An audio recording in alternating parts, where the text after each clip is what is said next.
Hello, this is Kathy Winkler for MSN 502 reporting on the TED Talk by Margaret Hefferman.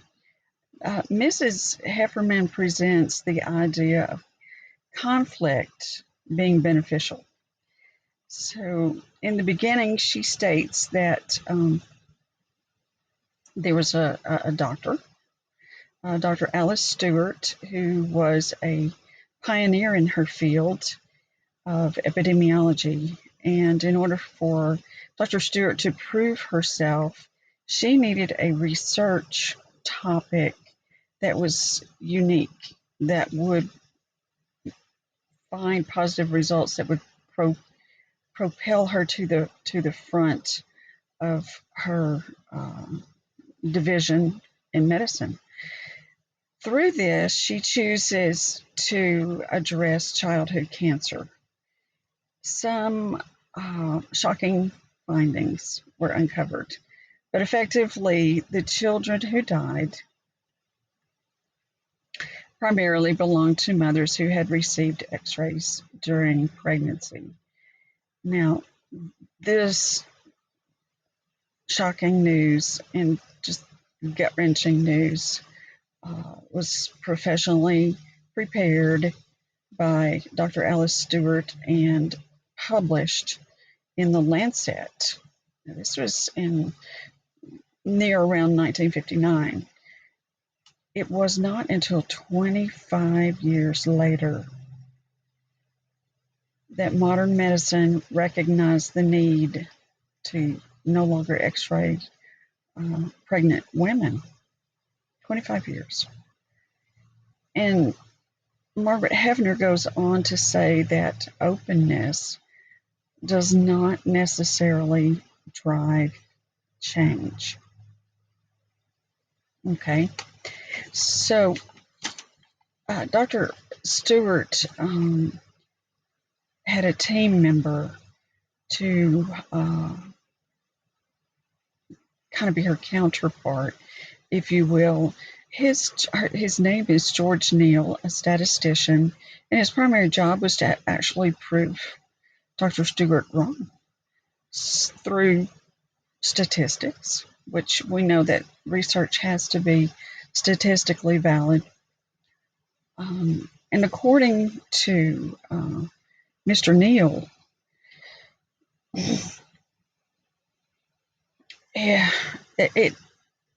the conflict was his job, so to speak. But through the conflict provided by his task in critiquing Dr. Stewart's work, they actually were on the same collaborative team.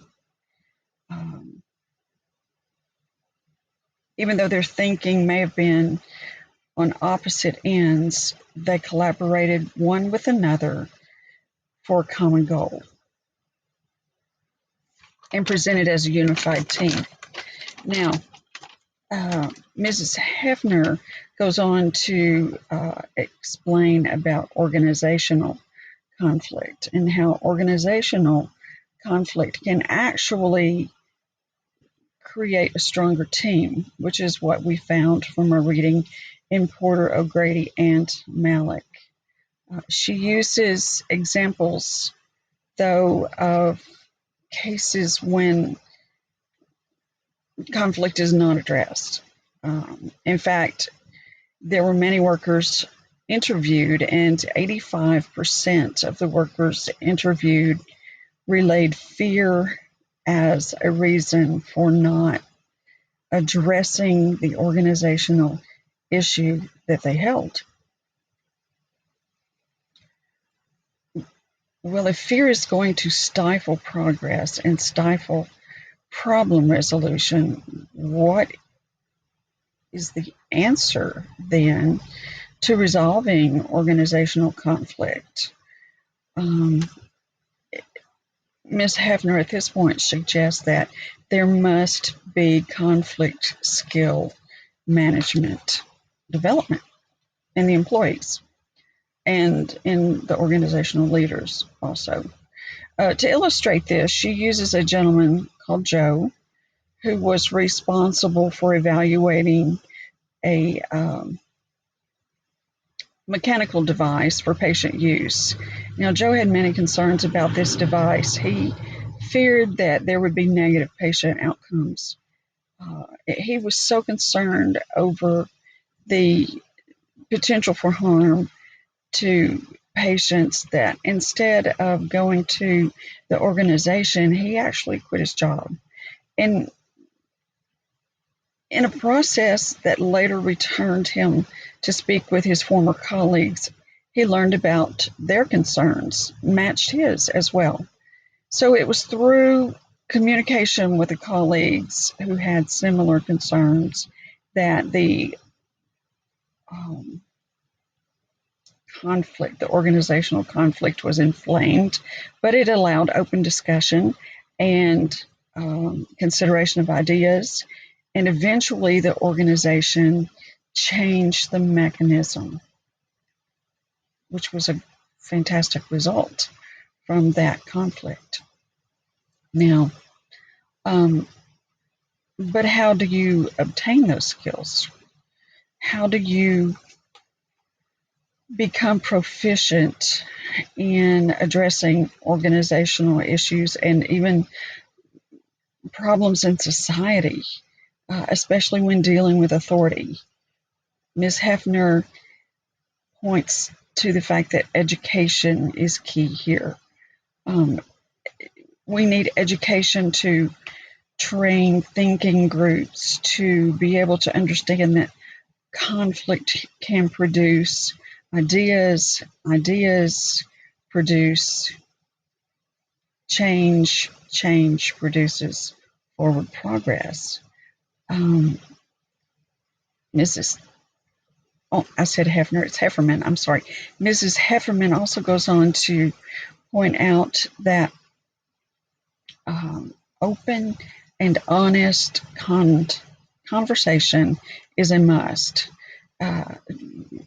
between individuals and organizations, between persons to authority, to society. Open and honest conversation is a must. And as Porter, Grady, and Malik point out, delaying the confrontation is not beneficial. It's better to go ahead and start gathering data, asking those tough questions, getting conversations, input from all parties involved in the conflict to be able to resolve multiple levels of conflict, especially in an organization. So to conclude, Mrs. Hefner said that using openness in conversation was just the beginning. Thank you.